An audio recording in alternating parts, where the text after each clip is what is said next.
Hello friends, नमस्कार दोस्तों। ये वीडियो मैं उन लोगों के लिए बना रहा हूँ जो मुझसे अक्सर एक सवाल पूछते हैं कि आप दिल्ली से गोवा क्यों शिफ्ट हुए, कैसे शिफ्ट हुए, क्या कारण रहे। और जैसा कि अभी मेरे को यहाँ शिफ्ट हुए लगभग 1 साल हो चुका है, 1-2 महीने ऊपर ही हो गए हैं। तो मैंने सोचा था कि मैं एक ऐसा वीडियो बनाऊंगा जिसमें मैं लोगों को, जो लोग जुड़े हुए हैं मेरे साथ और जो लोगों की दिलचस्पी है, उन लोगों के लिए अपना रिपोर्ट कार्ड बनाऊंगा। साल भर में कैसा रहा यहाँ का सफ़र, यहाँ आना ठीक रहेगा नहीं रहेगा, आपको आना चाहिए नहीं आना चाहिए, क्यों मैं नॉर्थ गोवा से साउथ गोवा वाली साइड शिफ्ट हुआ। गोवा समझ लो नॉर्थ और साउथ का बॉर्डर है, इसके बाद आगे कर्नाटका है। तो और क्या कारण रहे हैं, कैसे माइंड चेंज हुआ। तो ये वीडियो थोड़ा सा तो लंबा हो सकता है, पर इस तरह के वीडियो आप जानते हो जनरली लंबे ही होते हैं जब, क्योंकि आप किसी बात को पूरे कारण दे करके आप जब समझाओगे किसी को। क्योंकि अगर मैंने बिना कारण के समझाए तो आप देखोगे कमेंट आएंगे मतलब कि बेतुके, मीनिंगलेस, बिना लॉजिक के कमेंट आएंगे कि नहीं नहीं ये होता तो वो कर सकते थे, आप वो आपने कैसे बोल दिया, ये कर दिया। तो एक रीज़न होना बहुत ज़रूरी है कि आपकी वो बात समझ में आए, आप बायस होकर के उसको बात करो। तो जैसे मेरा वो वीडियो जो मैंने लगभग 11 महीने पहले बनाया था, Y I am shifting in Goa, मैं दिल्ली से गोवा क्यों शिफ्ट हुआ, वो वीडियो मैंने लगभग 11 महीने पहले बनाया था। तो 11 महीने में तो उसको शायद लोगों ने देखा होगा 500 लोगों ने, पर अभी पिछले 15 दिन के अंदर उसको 3000 लोगों ने देख लिया और वो देखा जा रहा है। वो भी कुछ 19-20 मिनट का ही है वीडियो। तो उसमें मैंने बहुत सारे रीज़न दिए थे और लोग बड़े उससे सहमत हैं। पर अभी भी मैं वही रीज़न दूंगा, मतलब कि मैं इस वीडियो में पूरी डिटेल में आपको ये बताऊंगा कि क्या कारण रहे, किस वजह से मेरा माइंड चेंज हुआ, वो फैसले लेने का आधार क्या था, हिम्मत कहाँ से आई, जो लोग हिम्मत मानते हैं इसको। और यहाँ पे 1 साल का सफ़र कैसा रहा, इसको मैं अपने फ़ैसले को सही मानता हूँ या गलत मानता हूँ, ये सब इसमें बताऊंगा मैं। थोड़ा सा लंबा हो सकता है, पर जिन लोगों की दिलचस्पी है, जो लोग मुझसे जुड़े हुए हैं, मुझे उम्मीद है कि वो लोग देखेंगे। और कसिनो के जो मैं वीडियो बना रहा हूँ तो वो 1-2 दिन से शायद नहीं बनाए, तो मैं कल या परसों में बना दूंगा उसको, वो कोई बड़ी बात नहीं है। तो सबसे पहले शुरू करते हैं कि ये फ़ैसला कहाँ से लिया। तो दोस्तों, जैसे मैं नॉर्थ इंडियन हूँ, नॉर्थ इंडियन से मतलब कि आप नॉर्थ इंडिया में पैदा हुए या पले बड़े हैं, अगर हम पैदाइश को माने उसके हिसाब से भी।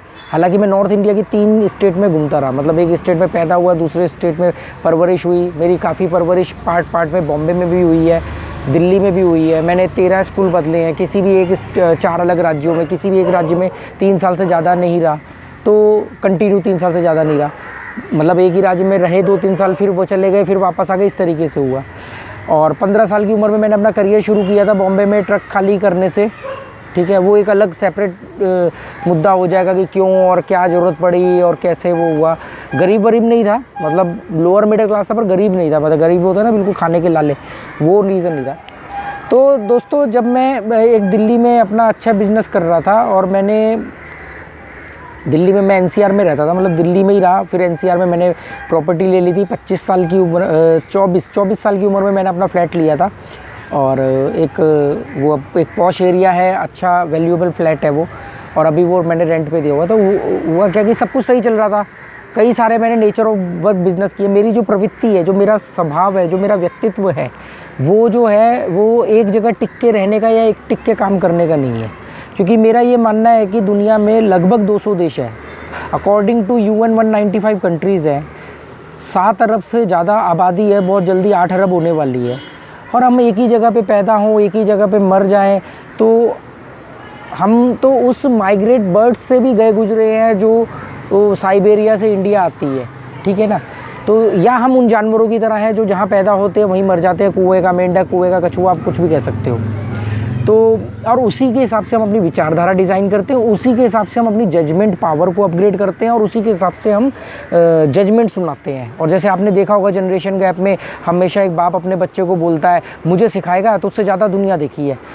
या बहुत सारे लोग, आपके बड़े भाई, आपके माता पिता या आपके टीचर या पता नहीं कौन लोग, हमें सिखाएगा, अभी तुमने देखा ही क्या, हमने दुनिया देखी है। तो कभी आप उनसे पूछना कि आपकी हम सब बात से सहमत है, बस आप इतना बताओ कि दुनिया की परिभाषा क्या है। दुनिया में तो 195 कंट्रीज़ है, आपने कितनी देखी हैं। दुनिया में 7 अरब से ज़्यादा आबादी है, आपको कितने लोग जानते हैं। दुनिया में 6000 से ज़्यादा धर्म है, आप कितने धर्मों के बारे में जानते हैं। तो आप बड़े हैरान हो जाओगे कि वो एक ही जगह वही जगह पे पैदा हुए, वही मर गए। मेरे दोस्त, बहुत सारे ऐसे दोस्त हैं जिनके माँ बाप ने ही उनके लिए प्रॉपर्टियाँ खरीदी और आज भी उसी प्रॉपर्टी में रह रहे हैं। उनके बच्चे, वो भी वहीं पैदा हुए, उनके बच्चे भी वहीं पैदा हुए, या उसी विदिन 10 किलोमीटर्स वो वहीं है। घूमने के लिए कभी 4 दिन का पैकेज, 3 रातें 4 दिन का पैकेज लेकर के अगर आप सिंगापुर, मलेशिया, दुबई कहीं भी चले जाओ, उसको ट्रैवलिंग नहीं कहते ना, उसको दुनिया देखना नहीं कहते। अपने होटल में जाके बैठ गए वो सब। तो ये सब चीज़ें जब दिमाग में आने लगी, और जैसे मैंने आपको बताया कि मैं हर बिज़नेस को पीक पे ले जाके छोड़ देता था। अभी तक मैंने सिर्फ एक ही बिज़नेस में लॉस उठाया था, तो उस लॉस को उठाने के बावजूद मैंने उसकी रिकवरी उससे बेहतर और कई गुना ज़्यादा कर ली कुछ ही साल में। तो बिज़नेस कर रहा था, तो बहुत अच्छा बिज़नेस चल रहा था। टर्निंग पॉइंट जहाँ पे आया, अब हम वहाँ पे आते हैं पॉइंट पे, ऐसे तो बहुत लंबी रामायण हो जाएगी। तो बहुत बढ़िया बिज़नेस चल रहा था, पैसे भी ठीक ठाक थे, लोन वोन सब उतर गए थे, सब कुछ सही चल रहा था। तो एक बात दिमाग में आ रही थी बार बार, एक तो सीखने की बुक शुरू से थी, तो कुछ पढ़ लें, कुछ जान लें। तो उस समय मैंने स्टीव जॉब की जो बायोग्राफ़ी है, कर्मयोगी, हिंदी में वो पढ़ी। मेरी इंग्लिश कोई बहुत अच्छी नहीं, तो वो पढ़ी हिंदी में। चाणक्य नीति पढ़ी। ऐसे करके कुछ बुक्स, कुछ बायोग्राफीज़ पढ़ रहा था। गांधी जी की एक बुक है, द एक्सपेरिमेंट विथ ट्रूथ, सच के साथ एक्सपेरिमेंट करना, प्रयोग, सच के साथ प्रयोग, वो पढ़ी। ऐसे बहुत सारी। एक रॉबिन शर्मा की बुक थी, बहुत बढ़िया बुक है, the monk who sold his Ferrari, एक सन्यासी जिसने अपनी संपत्ति बेच दी। तो ये सब बुक्स पढ़ रहा था, तो कुछ दिमाग में कुछ चल रहा था कि यार ये जो पैसे कमा रहा हूँ, इसका एंड क्या होगा। इसके बाद मैं एक और फ्लैट खरीद लूँगा, 2 और फ्लैट खरीद लूँगा, बढ़िया फ्लैट खरीद लूँगा, गाड़ी अपग्रेड कर लूँगा। मेरे पास पहले सेकेंड हैंड सेंट्रो थी, फिर मैंने एक और गाड़ी ले लिया अमेज सेंट्रो को, तो 2 गाड़ियाँ हो गई। उसको भी नहीं सेल किया कि रॉयल्टी रहेगी, मेरे पास 2 गाड़ी है, मेरे घर के नीचे 2 गाड़ी है। उल्टा देखा देखी मेरे मोहल्ले में 2-3 लोगों ने और 2 गाड़ी कर ली, मतलब उन्होंने नई खरीदी पर पुरानी बेचनी, एक रॉयल्टी हो गई। मेरी जो दूसरी गाड़ी थी सेंट्रो, अब अमेज आने के बाद कौन सेंट्रो चलाएगा, टॉप मॉडल अमेज खरीदी थी, तो उसके टायर आधा इंच ज़मीन के नीचे धंस जाते थे, मतलब इतने दिन वो खड़ी रहती थी। 1-2 बार तो उस धक्का लगवा के उसको स्टार्ट करवाया, कई बार मैकेनिक को बैटरी चार्ज करवाई, क्योंकि चलती नहीं थी, पर सिर्फ हवाबाजी के नाम पे रख ली कि भी रॉयल्टी रहेगी, 2 गाड़ियाँ। तो ये सब चीज़ें मैंने सोचा कि इसका एंड क्या है, इसके बाद तो हम यही करते रहेंगे। फिर चाणक्य नीति पढ़ी, उसमें ऐसा नहीं कहूँगा कि मैंने कोई किताबें रटी हुई है, मेरे को 300 पेज की किताब नहीं चाहिए पढ़ने के लिए। 300 पेज का जो कंक्लूज़न है, वो अगर आपकी ऑब्जर्वेशन शार्प है तो आप उस 300 पेज के 300 पेज में से वो 3 पेज का कंक्लूज़न निकाल लोगे। नहीं तो वो 300 पेज आप 300 बार पढ़ लो, कुछ नहीं होने वाला, ठीक है ना। तो क्योंकि पढ़ना भी एक कला है, हर शब्द की एक आत्मा होती है, एक व्याख्या होती है। आपको उन कम शब्दों में समझना पड़ेगा कि वो व्यक्ति आपको क्या समझाना चाह रहा है। वो व्यक्ति चाणक्य हो सकता है, वो व्यक्ति गांधी हो सकता है, वो व्यक्ति मार्टिन लूथर हो सकता है, वो व्यक्ति डार्विन, कोई भी हो सकता है। तो सुकरात, प्लेटो, अरस्तु को पढ़ा मैंने, जो एथेंस के 2500 साल पहले फिलोसफर रहे।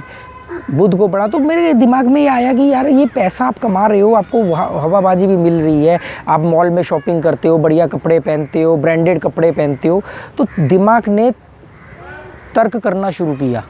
तो तर्क करने के नाम पर उसने ये पूछा कि मुझे एक एग्जांपल देता। उसने सिंपल सा ये पूछा कि बॉस, कपड़े की क्वालिटी तो बहुत अच्छी है, अच्छी क्वालिटी का कपड़ा पहनना चाहिए, बिल्कुल सच, पर ये कैसे हो सकता है कि कपड़े की क्वालिटी सिर्फ जिस आदमी का महंगे शोरूम में मिलेगा वही कपड़े की क्वालिटी आपको कहीं भी मिल सकती है। ऐसा तो है नहीं कि वो क्वालिटी पे उनका पेटेंट है कि वही बेचेंगे, तो वो क्वालिटी और भी मिल सकती है, पर एक चीज़ नहीं मिलेगी, उसके ऊपर रिबॉक, क्विकसिल्वर, एडिडास, एरो, ये सब नहीं लिखा होगा। तो हम तो वो लिखते थे। तो मैंने कहा यार एक कमाल की बात है, ये लोग तो कितने दिमागदार लोग हैं, ये क्या कर रहे हैं, ये एक बार इन्होंने बिज़नेस स्टैब्लिश कर लिया, कहीं से भी पैसा लेके, या पैसा था या पैसा अरेंज किया, ब्रांड डेवलप किया, और अब उस ब्रांड के नाम पर वो अपने उस प्रोडक्ट को 3 से 4 गुना महंगा भी बेच रहे हैं। चलो वो ब्रांडेड हो गया, हम ब्रांडेड कहते हैं ना, ब्रांडेड क्वालिटी तो ठीक है, पर ब्रांडेड भी चाहिए क्वालिटी के साथ। अब हम उसका मतलब, मैं रिबॉक का जूता तो मैं 500 रुपये का बढ़िया क्वालिटी वाला जूता 2000 रुपये का इसलिए ख़रीदूँ क्योंकि वो रिबॉक ने बनाया है। चलो ये भी समझ में आता है कि उसके अपने स्टैंडर्ड हो गए, SOP हो गया उसका। पर उस पर रिबॉक लिख के भी घूमूँ और लोगों को बताऊँ कि रिबॉक का जूता खरीदो, रिबॉक का मतलब इसके लिए तो रिबॉक को मुझे पे करना चाहिए। मतलब मैं एक चीज़ को 3 गुना 5 गुना 10 गुना महंगे रेट पे भी खरीदूँ और फिर जिससे वो खरीदूँ उसका नाम भी अपने यहाँ पे शर्ट पे लगा के घूमूँ कि मैंने जी ली की टी शर्ट पहनी है, मैंने एडिडास की टी शर्ट पहनी है, मैंने नाइक की पहनी है, और मैं मतलब नाइक को उसका पे भी करूँ और नाइक का नाम भी लेके घूमूँ, तो ये तो मूर्खता है। तो मैं मूर्ख नहीं बन सकता, और इसलिए तो बिल्कुल भी नहीं बन सकता क्योंकि भीड़ कर रही है, ठीक है। और ये बात जब लोगों को अकल आई, पहले नहीं होता था, पर जब लोगों को अकल आई तो आपने देखा होगा आज की डेट में किसी भी फिल्म में, किसी भी टीवी सीरियल में, किसी भी स्टेज शो पे, जब तक वो कंपनी अपना ब्रांड का प्रमोशन के लिए पैसा नहीं देगी, वो उसके ऊपर एक स्टिकर लगा देते, क्योंकि अब अकल आ गई कि भाई तेरा पानी तो हम खरीद के पी रहे हैं, मान लो बिस्लरी का हम पानी तो पी रहे हैं, पर बिस्लरी का पानी पी के स्टेज पे बॉटल रखेंगे तो उसका नाम भी होगा बिस्लरी का, अब वो उसके ऊपर सफ़ेद स्टिकर लगाते हैं। नोटिस किया होगा आपने, यही बात तो मैंने 3 साल पहले अपने आप से पूछी। ऐसे ही फिर चाणक्य नीति में चाणक्य ने कहा कि जिस जगह पर शुद्ध पानी ना हो, शुद्ध हवा ना हो, उपजाऊ मिट्टी ना हो, हेल्दी फूड ना हो, वहाँ पर कभी नहीं रहना चाहिए। जहाँ पर प्रशासन आपको सुरक्षा दे सके, जहाँ पर उपजाऊ ज़मीन हो, ताज़ी हवा हो, प्रदूषण ना हो, शुद्ध पानी, शुद्ध हवा, शुद्ध ज़मीन हो, मतलब ये उन्होंने उस भाषा में बोला। उनका कहने का मतलब था कि जो पैरामीटर्स इंसान की बॉडी के लिए यूज़फुल है वो कंप्लीट हो तो आपको वहाँ रहना चाहिए।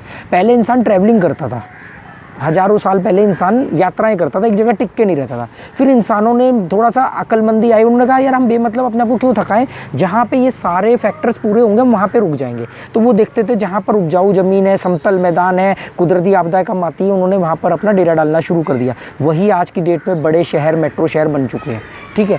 तो जब मैंने वो पाया कि वो पैरामीटर के ऊपर उत्तर भारत नहीं खरा उतर रहा है, और उत्तर भारत में भी दिल्ली, यूपी तो बिल्कुल भी नहीं जहाँ मैं रह रहा हूँ। तो दिल्ली वगैरह में क्या है आपको मालूम है, चाहे कहने को कैपिटल है, पर आप लोग भी जानते हो कि वहाँ पे क्राइम रेशो थोड़ा सा ज़्यादा है। क्राइम रेशो सिर्फ क्राइम की दृष्टि से मत देखो, कुछ ऐसे क्राइम है जो क्रिमिनल नहीं करते, कॉमन मैन कर देता है। जैसे कि गुस्से में आके रोड रेस, हर गाड़ी के अंदर आपको हॉकी बैट मिल जाएगा। हर एक से मतलब मैं कभी भी पूरे लोगों पे उंगली नहीं उठा रहा हूँ, 80-20 प्रिंसिपल हम यहाँ पे पैरेटो प्रिंसिपल लेके चलेंगे। हम ज़्यादातर कह सकते हैं, तो ज़्यादातर जो यंगस्टर है, ज़्यादातर जो लोग हैं वो हॉकी या बेस बैट या डंडे आपको गाड़ियों में मिल जाएंगे। भले चलो मैच्योर हो गया कोई ना रखता हो, पर यंगस्टर रखते हैं। और क्यों पता नहीं, पर क्या है कभी क्योंकि मैंने भी कभी ये चीज़ें करी है कि कभी लड़ाई हो जाएगी तो मारेंगे बेटा, भले ही मारा ना, कभी चीटी ना मारी, पर ऐसी सोच है, ठीक है। वेपन कैरी करना, आपको पता है यूपी बिहार में सबसे पहले आदमी की तरक्की की परिभाषा क्या है कि सबसे पहले उसके पास पैसे आएगा तो उसने रिवॉल्वर का लाइसेंस लेना है, एक फॉर्चूनर या स्कॉर्पियो लेनी है, सफ़ेद रंग के कपड़े पहनना शुरू कर देना है, और तू जानता है मेरा बाप कौन है, फिर ये वाला सीन चलेगा।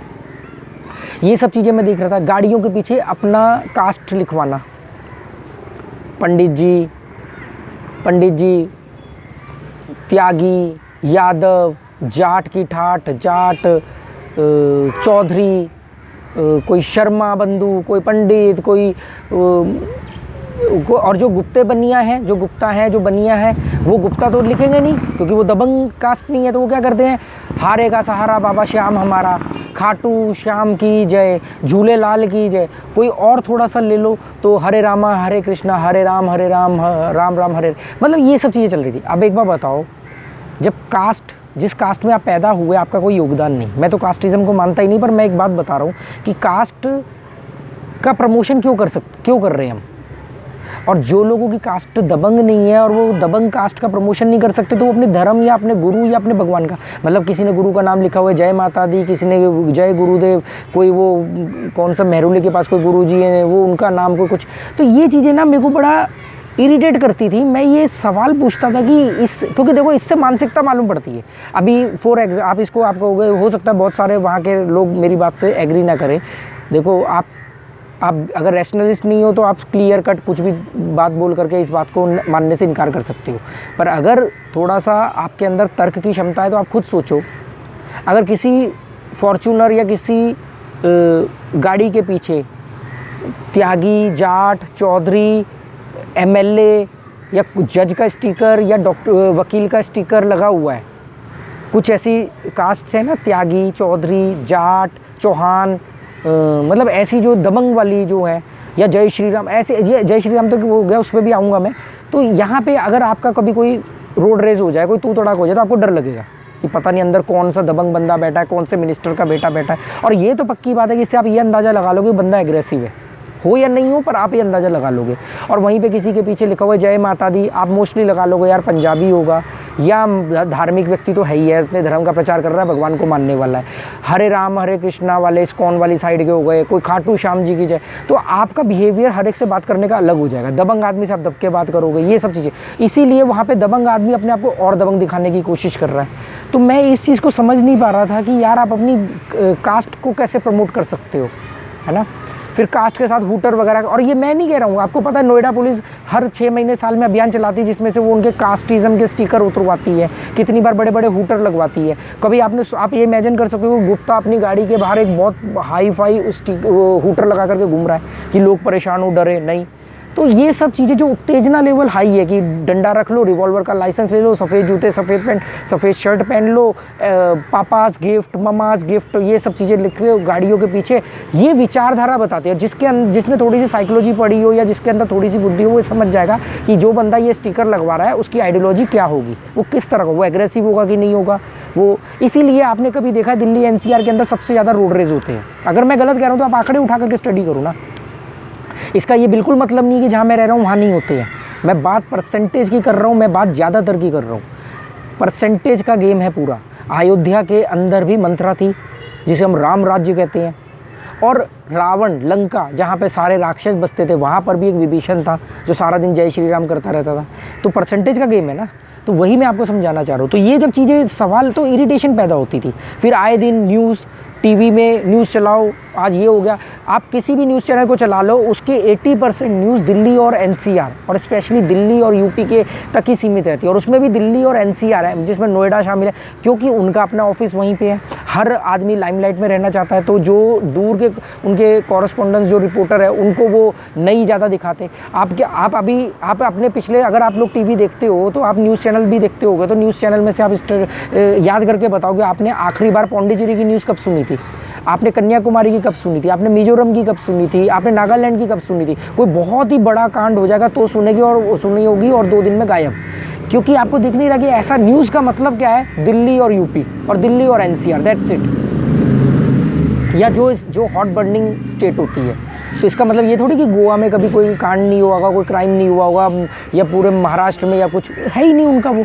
तो आप ये चीज़ें हमने 6 साल पहले टीवी देखना बंद कर दिया इसीलिए।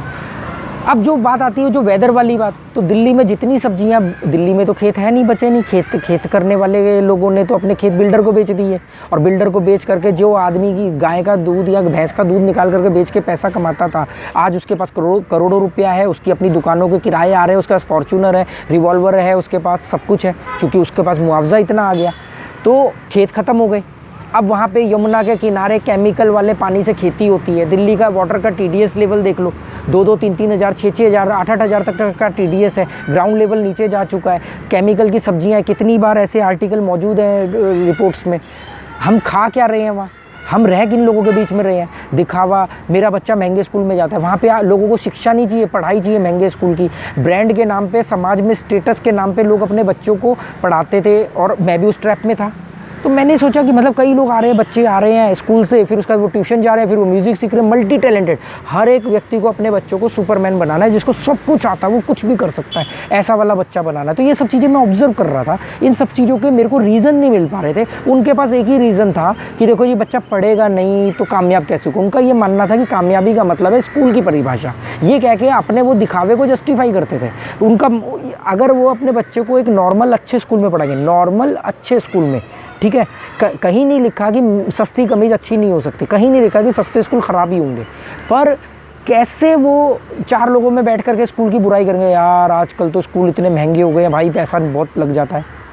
यार मेरा बेटा तो प्रेसिडियम में पढ़ता है, मेरा बेटा तो यार वो डीपीएस में पढ़ता है, ये पढ़ता है, वो पढ़ता है। ये सब चीज़ें कहाँ से आएंगी, वो स्कूल कहाँ से बड़े बड़े सेलिब्रिटी से ऐड करा रहे हैं अपने, आप सोचो। तो ये सब सवालों के जवाब वहाँ पे इतना ज़्यादा वो हो गया था। तो उसके बाद जब मेरे को ये जवाब नहीं मिले, तो मैंने कहा इसमें सबसे पहले जान है तो जहान है। आपको सबसे पहले हेल्दी रहना है, एक साफ़ सुथरी अच्छी जगह पे रहना है, जहाँ पे लोगों के अंदर एग्रेशन कम हो कंपेयर टू उधर। मैं जीरो बिल्कुल नहीं कह रहा हूँ, आप मेरी बार बार बात को ये समझना।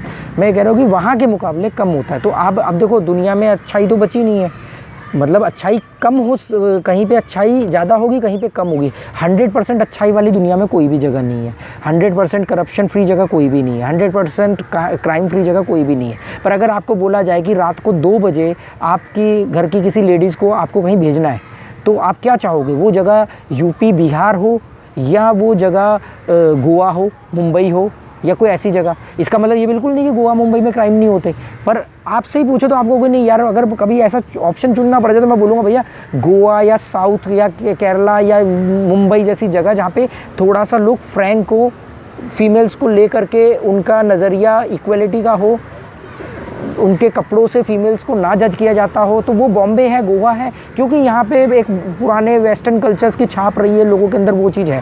अब यूपी बिहार दिल्ली में मैं रहा हूँ, पंजाब में मैं रहा हूँ, वहाँ पे फीमेल्स और मेल में क्या है, वो ये फीमेल्स अगर ये वीडियो देख रही है तो वो खुद ज़्यादा एक्सप्लेन कर सकती, आपके घर की ही फीमेल्स एक्सप्लेन कर सकती। कभी दिल खोल के बात तो करो उनसे, वो बता देंगी कैसे लोग घूरते हैं। कोई लेडीज़ कहीं से आ रही है, उसको वहाँ से देखना शुरू करेंगे और एंड तक उसको छोड़ते हुए जाएंगे निगाहों से। ये आम बात है, इसमें इसको मानने में कोई बुराई नहीं। और उनकी भी आप सिर्फ उनका गला नहीं पकड़ सकते कि तुमने ये कैसे किया।